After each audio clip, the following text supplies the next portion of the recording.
बच्चों कैसे हैं आप सब लोग। स्वागत है आपका इस वीडियो के अंदर। बच्चों आज इस वीडियो के अंदर हम MCQs नहीं लेकिन फुल फ्लेज क्वेश्चंस करने वाले हैं हमारे अकाउंटिंग रेशोज चैप्टर से। बच्चों मैंने स्क्रीन डिवाइड इसलिए कर रखी है क्योंकि अगर मुझे कुछ भी लिखना होगा, लिखकर आपको समझाना होगा तो मैं इस स्क्रीन पर आप वो कर रहा हूँगा एंड यहाँ से इस स्क्रीन पर मैं क्वेश्चंस को पढ़ रहा हूँगा एंड उसका आंसर्स आपको यहाँ पे इस स्क्रीन पर दे रहा हूँगा। तो बच्चों बिना किसी देरी के जल्दी से हम इस वीडियो को स्टार्ट करते हैं। तो बच्चों सबसे पहले हमको पढ़ना है क्वेश्चन। हमने 44 तक पिछले वीडियो में कंप्लीट कर लिया था। इस वीडियो में हम 45 से स्टार्ट करने वाले हैं। देखते हैं हम कितने आज बना पाते हैं। देखो, from the following information of Bartan manufacturing limited net profit ratio 40%, operating profit ratio 50%। ठीक है। On 1st April, it was came to notice that accountant had omitted recording the interest received on investment of 2 lakh rupees. हमको 1 अप्रैल को पता चला कि जो accountant है वो 2 लाख रुपए को रिकॉर्ड करना भूल चुका है। अब बच्चों ये क्या है, याद रखना ये क्या है, ये हमेशा नॉन ऑपरेटिंग इनकम है। बच्चों नॉन ऑपरेटिंग इनकम हमेशा जब भी हम ऑपरेटिंग प्रॉफिट को निकाल रहे होते हैं तब हम उसमें से नेट प्रॉफिट में से माइनस कर देते हैं non operating income and add कर देते हैं ऑपरेटिंग एक्सपेंसेस। ठीक है बच्चों, हमेशा याद रखना जब हम ऑपरेटिंग प्रॉफिट के रेशो को निकाल रहे होते हैं तब हम ये चीज कर रहे होते हैं। अब देखो ऑपरेटिंग प्रॉफिट में तो वैसे ही जो नॉन ऑपरेटिंग इनकम है वो एक्सक्लूडेड होती है, इसलिए अगर अकाउंटेंट ने इसको रिकॉर्ड भी नहीं किया है तो कोई दिक्कत नहीं है। देखो यहां पर भी आपको दिख गया होगा कि the rectification will increase the net profit. हाँ बच्चों, रेक्टिफिकेशन है ना वो नेट प्रॉफिट को तो इंक्रीज करेगा लेकिन जो ऑपरेटिंग प्रॉफिट रेशो है ना उसको इंक्रीज नहीं करेगा, उस पर कोई भी चेंज नहीं होगा क्योंकि हम ऑपरेटिंग प्रॉफिट को निकालते समय वैसे ही हम नॉन ऑपरेटिंग इनकम को माइनस करते हैं। अब नेट प्रॉफिट क्यों बढ़ेगा, क्योंकि प्रॉफिट के अंदर जब भी हम प्रॉफिट रेशियो निकालते हैं ना बच्चों तब हम operating, non operating, income, expense सब चीज उसके अंदर रिकॉर्ड करते हैं। इसलिए जो नेट प्रॉफिट है वो तो इंक्रीज होगा लेकिन जो ऑपरेटिंग प्रॉफिट है उस पर कोई भी फर्क आपका पड़ने वाला नहीं है। ठीक है बच्चों, मैं होप करता हूं क्वेश्चन आपको समझ में आया होगा।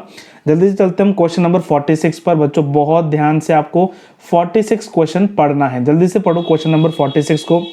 हमको निकालने का फॉर्मूला होता है gross profit upon sales into 100। ठीक है, देखो जल्दी से बहुत ध्यान से देखना है, यहीं से आपकी अब बहुत सारी फाउंडेशन स्टार्ट होगी। देखो रेवेन्यू फ्रॉम ऑपरेशन है 10 लाख। रेवेन्यू फ्रॉम ऑपरेशन क्या है, रेवेन्यू फ्रॉम ऑपरेशन है 10 लाख। ठीक है, हमने 10 लाख यहाँ पे लिख दिया है।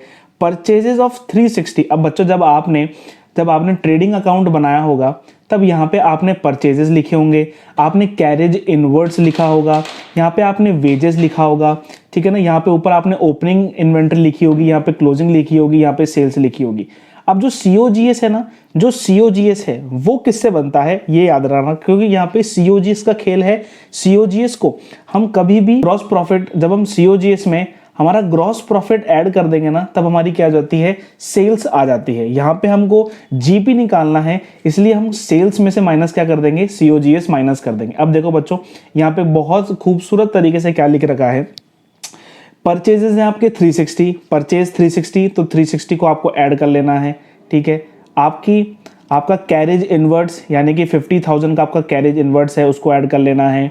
ठीक है, एम्प्लॉय बेनिफिट एक्सपेंस। बच्चों अब जो ये एम्प्लॉय बेनिफिट एक्सपेंस है ना, एक्सपेंस आपके P&L अकाउंट में जाएगा लेकिन देखो यहाँ पे लिख रखा है कि इसके अंदर वेजेस है 60,000 के। क्योंकि वेजेस की बात करी गई है इसलिए सिर्फ वेजेस 60,000 हम यहाँ पे जोड़ लेंगे एंड आपकी ओपनिंग इन्वेंट्री होने वाली है 60,000। अब ओपनिंग इन्वेंट्री 60,000 है तो जाहिर सी बात है हमको क्लोजिंग इन्वेंट्री यहां से माइनस करनी पड़ेगी, लेकिन क्लोजिंग इन्वेंट्री को हमको पता भी लगाना पड़ेगा क्योंकि क्लोजिंग इन्वेंट्री यहाँ पे गिवन नहीं है, यहाँ पे गिवन है एवरेज इन्वेंट्री। अब बच्चों एवरेज इन्वेंट्री कैसे निकलती है, ओपनिंग प्लस क्लोजिंग अपॉन 2। ठीक है बच्चों, एवरेज इन्वेंट्री क्या गिवन है, 80,000 गिवन है। 80K में लगा देता हूं जिससे आपको आसानी हो समझने में। ये है 60, मैं इसको x ले लेता हूं, x अपॉन 2 कर लेता हूं तो मुझे पता चल जाता है 1,60,000 minus 60,000 is equals to x, यानी x की जो वैल्यू है वो आ जाती है 1 लाख रुपीज। ठीक है, 1 लाख रुपीज x की वैल्यू जाती है। तो अब देखो यहाँ पे हम x की वैल्यू लिख देंगे 1 लाख। अब बच्चों जल्दी से कैलकुलेट करो और मुझको बताओ कि यहाँ पे COGS की वैल्यू क्या हो जाती है। बच्चों COGS यहाँ पे 4,30,000 यहाँ पे हो जाता है। एंड COGS हम सेल्स में से अगर COGS माइनस करेंगे ना, तो सेल्स में से COGS माइनस करेंगे तो देखो क्या होगा, 10 लाख में से जब आप 4,30,000 माइनस करोगे तो आपका जो आंसर है वो आ जाएगा 5,70,000। क्या आ जाएगा बच्चों, 5,70,000। तो आपका जो ग्रॉस प्रॉफिट रेशो होगा वो आराम से 57% आ जाएगा। ठीक है बच्चों, मैं होप करता हूं कि आपको ये क्वेश्चन बहुत अच्छी तरीके से समझ में आ गया होगा। जल्दी से हम क्वेश्चन नंबर 47 पर चलते हैं बच्चों। कुछ क्वेश्चन ऐसे हैं जो आपको आते हैं वो हम स्किप करेंगे। क्यों बच्चों, क्योंकि आने के बाद भी अगर हम क्वेश्चन कर रहे हैं तो इसका मतलब हम टाइम वेस्ट कर रहे हैं। हमको वैरायटी करनी है, वैरायटी को पकड़ना है, इसलिए हम जल्दी जल्दी बच्चों वो काम कर रहे होंगे। देखो इसकी है ना, एक profit after tax, profit before tax की सारी, देखो मैं रोल ही खत्म कर देता हूं। देखो ये होता है PBIT यानी प्रॉफिट बिफोर टैक्स, जो आपका नेट प्रॉफिट बचता है उसमें से हम इंटरेस्ट को हटाते हैं तो फिर होता है प्रॉफिट बिफोर टैक्स। ठीक है, उसके अंदर हम टैक्स को हटाते हैं तो आपका बच जाता है पैट। अब देखो यहाँ पे इसने शरारत कर रखी है और हमको सीधा पैट दे रखा है हमको कितना, 6 लाख रुपीज इसने पैट दे रखा है। ठीक है, एंड टैक्स रेट इज 20%। जब बच्चों ये ट्रिक है ना, याद रखना, जब पैट आपको गिवन है एंड टैक्स रेट 20% गिवन है तो देखो क्या करना है, 6 लाख मल्टीप्लाई बाय 20/80। ऐसा करने से क्या होगा, आपको अपना टैक्स पता चल जाएगा कितना हो जाएगा। देखो ये हो जाएगा 4, ये हो जाएगा 2 and 3, 1,50,000 आपका क्या हो जाएगा, टैक्स हो जाएगा। तो 1,50,000 यहाँ पे लिख दो। एंड क्योंकि अब हम रिवर्स कैलकुलेशन कर रहे हैं तो ये प्लस हो जाएगा और हो जाएगा 7,50,000। देखो बच्चों बिल्कुल मैथमेटिकली करेक्ट हो रहा है। ठीक है, अब हमको PBIT इसके अंदर गिवन है। PBIT क्या गिवन है, 10 लाख। तो बच्चों जल्दी से कमेंट करके बताओ कि आपका इंटरेस्ट क्या हो जाएगा। आपका इंटरेस्ट हो जाएगा 2.5 लाख रुपए। इंटरेस्ट क्या हो जाएगा, 2.5 लाख रुपए आपका इंटरेस्ट हो जाएगा। अब यहाँ पे बोला है कि रेट ऑफ इंटरेस्ट क्या है। अब बच्चों 2.5 लाख जब आपका इंटरेस्ट है और आपका टोटल लोन यहाँ पे 25 लाख रुपए का गिवन है, देखो 25 लाख रुपए का गिवन है, तो आपका जो रेट ऑफ इंटरेस्ट है वो क्या हो जाएगा, रेट ऑफ इंटरेस्ट आपका 10% हो जाएगा। और वही यहाँ पे आंसर में लिखा हुआ है। बच्चों अगर आप जेन्युइन तरीके से काम कर रहे हो ना, अगर आप जेन्युइन तरीके से क्वेश्चंस को सॉल्व कर रहे हो ना, तो प्लीज आपको आंसर्स नहीं देखना है। आंसर्स देखोगे क्वेश्चन नहीं हो पाएगा, उसका कुछ मतलब नहीं बैठेगा। ठीक है ना। क्वेश्चन नंबर 48 देखो जल्दी से। A company had a liquid ratio of 1.5। Liquid ratio का मतलब आपका quick assets upon current liability कितनी है, 1/5/1। जो आपके पास करंट एसेट्स हैं यानी कि current assets upon current liability आपकी कितनी है, 2/1। अब इसने बोला कि जो करंट एसेट्स है ना वो 8 लाख रुपीज है। देखो क्या लिख रखा है, करंट एसेट्स 8 लाख रुपीज है। जब करंट एसेट्स 8 लाख रुपीज हैं, 8 लाख रुपीज हैं, तो करंट लाइबिलिटीज 4 लाख होगी। क्यों, क्योंकि जो करंट रेशो है वो 2:1 है ना। यहाँ पे टाइपिस्ट एरर है, 2:1 यहाँ पे है। ठीक है, अब देखो करंट लाइबिलिटी अगर 4 होगी तो देखो करंट लाइबिलिटी अगर 4 होगी तो क्विक एसेट्स क्या होंगे, क्विक एसेट्स होंगे 6 लाख। अब देखो 8 lakh is equals to 6 lakh minus X. अब ये एक्स की वैल्यू क्या होगी, एक्स की वैल्यू होगी 2, यानी कि जो इन्वेंट्री है, इन्वेंट्री कितनी हो जाएगी 2। अब हमको क्या निकालना है, हमको find out annual sales if goods are sold at 25% profit. अब देखो इन्वेंट्री यहाँ पे क्या है, 2 लाख है। एंड इन्वेंट्री टर्नओवर रेशो देखो क्या गिवन है, 6 टाइम्स, यानी कि इन्वेंट्री टर्नओवर रेशो यानी कि inventory turnover ratio is equals to COGS upon average inventory.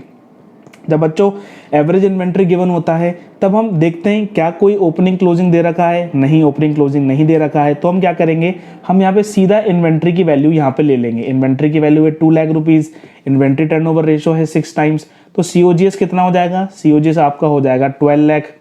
ठीक है, 12 लाख आपका COGS हो जाएगा। अब COGS 12 लाख है तो देखो यहाँ पे क्या लिख रखा है, हमको यहाँ पे सेल्स निकालना है। हमको क्या निकालना है, यहाँ पे हमको यहाँ पे सेल्स निकालना है। तो सेल्स का फॉर्मूला देख लो, sales is equals to COGS plus GP।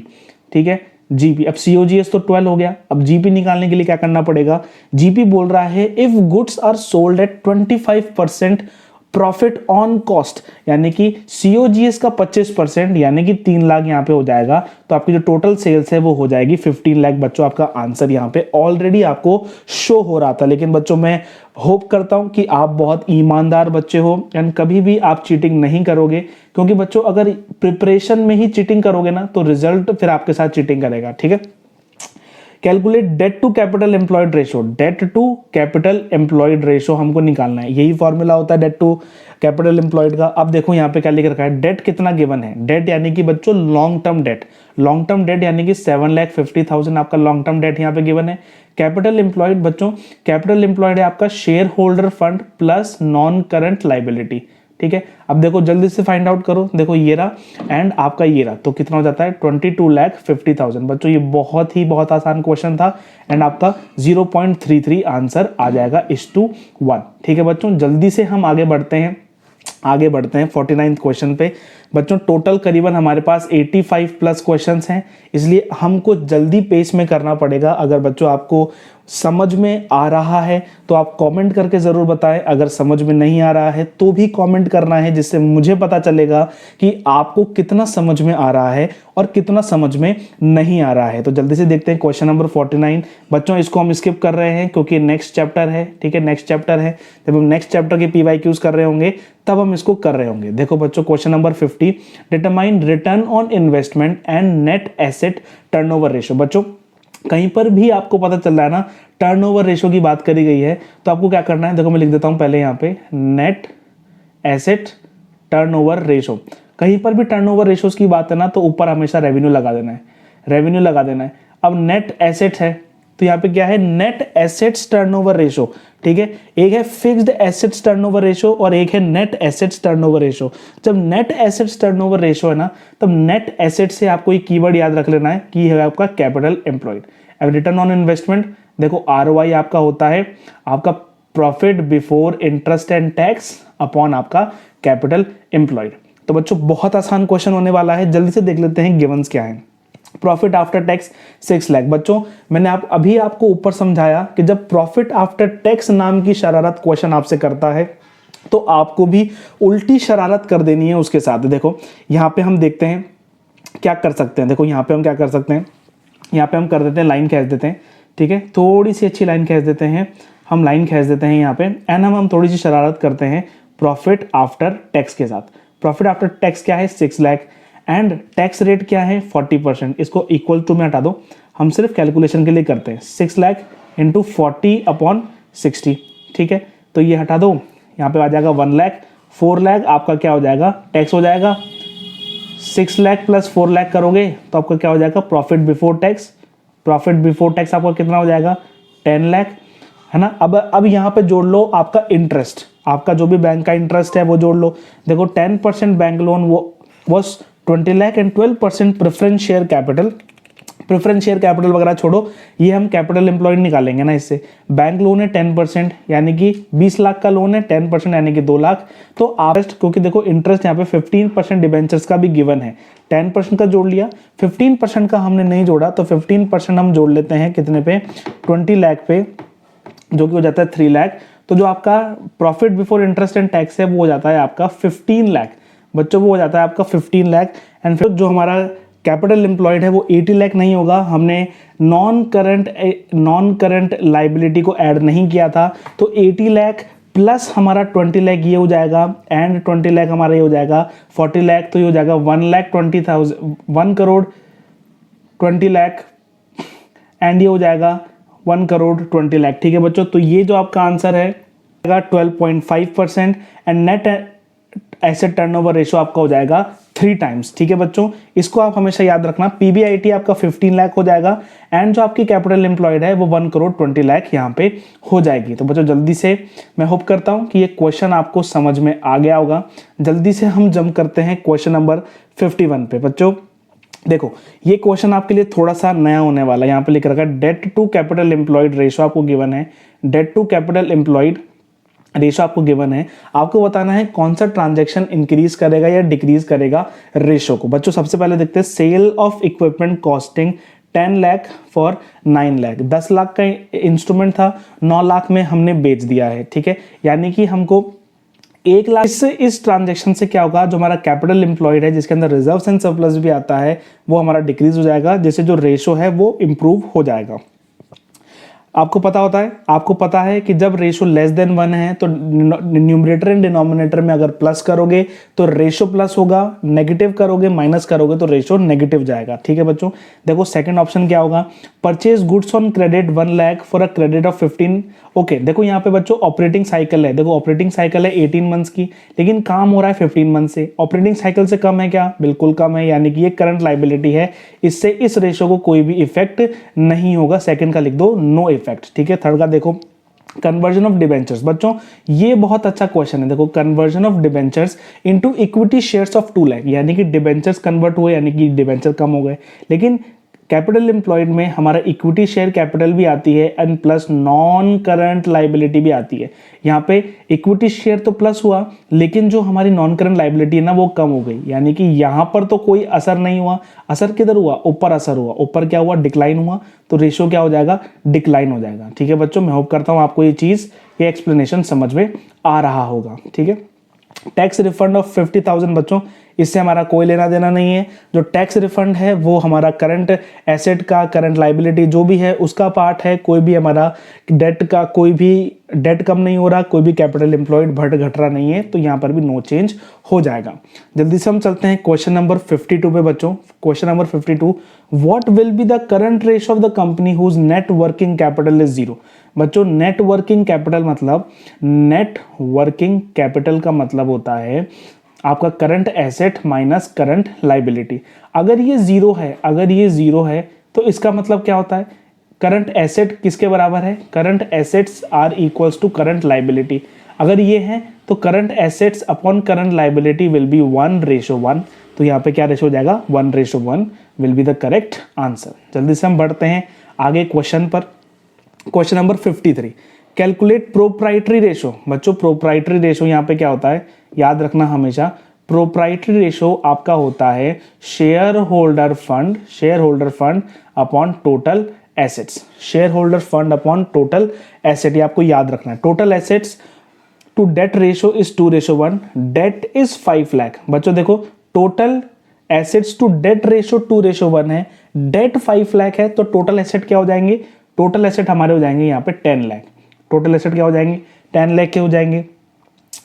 Equity share capital is 0.5 times of debt. अगर बच्चों डेट 5 लाख का है तो ये बोल रहा है कि जो इक्विटी शेयर कैपिटल है ना वो आधी है डेट के, यानी जो इक्विटी शेयर कैपिटल है वो कितनी हो जाएगी? वो हो जाएगी 2,50,000। ठीक है, एज पर द स्टेटमेंट 2,50,000 हो जाएगी। एंड अब बोल रहा है जो प्रेफरेंस शेयर कैपिटल है वो 25% है इक्विटी शेयर कैपिटल के। तो बच्चों जो प्रेफरेंस शेयर कैपिटल है वो इक्विटी शेयर कैपिटल के भी 25% है, यानी कि 1/4 है, तो हो जाता है 62,500। अब बच्चों आगे पढ़ते हैं। Net profit before tax is 10 lakh and rate of tax is 40%। अब बच्चों जो नेट प्रॉफिट है, हमारा जो नेट प्रॉफिट है वो 10 लाख रुपीस का है। ठीक है, बिफोर टैक्स, यहाँ पे कोई भी टैक्स इज 40%। अब देखो आपका जो नेट प्रॉफिट है, जो प्रॉफिट है वो आपका कितना है? 10 लाख। अब उसमें से आपने अगर टैक्स को हटा दिया 40%, तो आपका जो नेट प्रॉफिट हो जाएगा वो 6 लाख हो जाएगा। अब देखो इन सबको आप प्लस करोगे, तो आपके पास एक ही आंसर आएगा, वो आएगा 9,12,500। अब 9,12,500 को किधर लगा देना है? उसको हमको लगा देना है 9,12,500 को इधर लगा देना है, इनटू कर देना है 100। आपका आंसर आ जाएगा 91%। बच्चों यहाँ पे जो आंसर लिख रखा है वो यहाँ पर 0.31 लिख रखा है, जो कि गलत आंसर है। ठीक है, आपको फॉलो करना है जो एक्सप्लेनेशन मैं यहाँ पे आपको दे रहा हूँ। बच्चों अब हम क्वेश्चन नंबर 54 पे जंप करते हैं। एंड बच्चों मैं होप करता हूं कि आपको बहुत इंटरेस्टिंग लग रहा है ये सारा एक्सप्लेनेशन। बच्चों हम सारे ये टॉपिक कवर कर चुके हैं, आप प्रीवियस वीडियोस में जाके देख सकते हैं। अगर आपको कुछ भी समझ में नहीं आ रहा है तो आप ज़रूर आपको कमेंट करना है बच्चों। ठीक है, कमेंट करने से वो सेक्शन आपका पूरी तरीके से क्लियर हो जाएगा एंड फिर आपको उस पर दिमाग लगाने की ज़रूरत नहीं है। क्वेश्चन नंबर 54 को देखते हैं। फ्रॉम द फॉलोइंग इंफॉर्मेशन आपको इंटरेस्ट कवरेज रेशो कैलकुलेट करना है, यानी कि आपको पीबीआईटी अपॉन एनुअल इंटरेस्ट आपको पता लगाना है। प्रॉफिट आफ्टर टैक्स, देखो बच्चों यहाँ पे हमेशा आपको क्वेश्चन में ना नोट कर लो, एक टाइप के क्वेश्चन ऐसे आते हैं जहाँ पे आपको हमेशा पैट के बारे में बताएगा, हमेशा पैट है ना, टैक्स का आपको काम करना होगा। एंड वो एक ही फॉर्मूला है जहाँ पे आपको लगाना है। कौन सा फॉर्मूला आपका? देखो पैट है 7,50,000 and rate of income tax यानी कि 25%, यानी कि 25/75। बच्चों अगर आपने ये फॉर्मूला रट लिया, रटना नहीं, अगर आपने समझ लिया ना इस चीज़ को कि हम ऐसा क्यों कर रहे हैं, तो आपको बहुत आसानी होगी आपके क्वेश्चन को सॉल्व करने में। देखो ये हो जाता है 110,000, ये हो जाएगा 2,50,000। आपका क्या हो जाएगा? पीबीटी यानी प्रॉफिट बिफोर टैक्स, ठीक है ना, प्रॉफिट बिफोर इंटरेस्ट, टैक्स नहीं, बिफोर इंटरेस्ट। अब इसमें हम इंटरेस्ट जोड़ देंगे, ठीक है ना, इंटरेस्ट जोड़ देंगे 7,50,000, ये हो जाएगा आपका टैक्स, टोटल आपका हो जाएगा 10 लाख। अब 10 लाख के अंदर हम क्या कर देंगे? इंटरेस्ट को जोड़ देंगे। इंटरेस्ट आपका हो जाएगा 9% ऑफ, यानी कि आपका हो जाएगा 72,000 आपका यहाँ पे हो जाएगा। तो जो नेट हो जाएगा वो हो जाएगा 10,72,000, ठीक है। ये आपका हो जाएगा पीबीआईटी। पीबीआईटी कितना हो जाएगा? देखो आपका हो जाएगा 10,72,000। अब एनुअल इंटरेस्ट क्या है? आपका एनुअल इंटरेस्ट है 72,000। अब कैलकुलेट कर लो, इतना तो आप कैलकुलेट आराम से कर सकते हैं। कभी भी कैलकुलेटर का यूज़ नहीं करना है कैलकुलेट करने के लिए। आंसर जो यहाँ पे गिवन है वही आपका करेक्ट आंसर होने वाला है। जल्दी से हम बच्चों एक लास्ट क्वेश्चन देखते हैं एंड उसके बाद हम हमारी वीडियो को वाइंड अप करेंगे। बच्चों मैं होप करता हूँ कि आपको बहुत अच्छा एक्सप्लेनेशन लग रहा होगा। From the following information quick ratio and inventory turnover ratio को कैलकुलेट करना है। देखो बच्चों बहुत ही धीरे धीरे अच्छी तरीके से हमको करके चलना है। क्विक रेशो यानी कि देखो क्विक रेशो यानी कि आपका quick assets upon current liability, इतना हमको सबको पता है, ठीक है। अब देखो क्विक एसेट्स यानी कि करंट एसेट्स में से इन्वेंट्री हटा दो। अब देखो करंट एसेट क्या गिवन है 4 लाख और इन्वेंट्री क्या गिवन है 1 लाख, तो क्विक एसेट कितना हो जाएंगे 3 लाख हो जाएंगे। अब देखो यहाँ पे क्या करंट लाइबिलिटी गिवन है, क्या करंट लाइबिलिटी गिवन है, तो लिख दो 2 लाख। तो क्विक रेशो क्या हो जाएगा 3:2 हो जाएगा। देखो बिल्कुल सही है। अब है inventory turnover ratio. Inventory turnover ratio में देखो क्या करते हैं, इन्वेंट्री टर्नओवर रेशो में हम COGS अपॉन क्या कर लेते हैं एवरेज इन्वेंट्री। बच्चों याद रखना कभी भी अगर आपको एवरेज इन्वेंट्री गिवन नहीं है तो हम केवल इन्वेंट्री ले लेंगे। अगर आपको ओपनिंग क्लोजिंग गिवन नहीं है तो आप केवल इन्वेंट्री लेना है, आपको कोई भी और चीज पे ध्यान नहीं लगाना है। तो देखो इन्वेंट्री आपकी क्या हो जाएगी 1 लाख एंड COGS। अब देखो COGS की इंफॉर्मेशन हमको यहाँ से मिलेगी, रेवेन्यू कितना है 10 लाख। जब ग्रॉस प्रॉफिट के आगे कुछ भी लिखा हुआ नहीं हो कि वो सेल पर है या कॉस्ट पर है तो हमेशा मान लेना है सेल पर है। तो सेल पर 20% यानी कि COGS की यहाँ से वैल्यू बच्चों 8 लाख आ जाएगी। बच्चों इतना तो आपको फास्ट कैलकुलेशन इन बोर्ड्स के समय पे होना बहुत ज़रूरी है, जब भी बच्चों आप पेस पकड़ पाओगे एंड अपने बोर्ड एग्जामिनेशन को जो अकाउंट्स का है उसको टाइमली कंप्लीट कर पाओगे। ठीक है बच्चों, तो मैं होप करता हूं कि ये सारे क्वेश्चन आपने बहुत अच्छी तरीके से देखे होंगे। नेक्स्ट क्वेश्चंस को हम अगली वीडियो में कवर करेंगे एंड बच्चों 2 वीडियो और के अंदर हम पूरे PYQs आपके अकाउंटिंग रेशोज वाले चैप्टर में से कंप्लीट कर देंगे। तो बच्चों मिलते हैं हम नेक्स्ट वीडियो के अंदर। Till then good bye, take care, thank you बच्चों।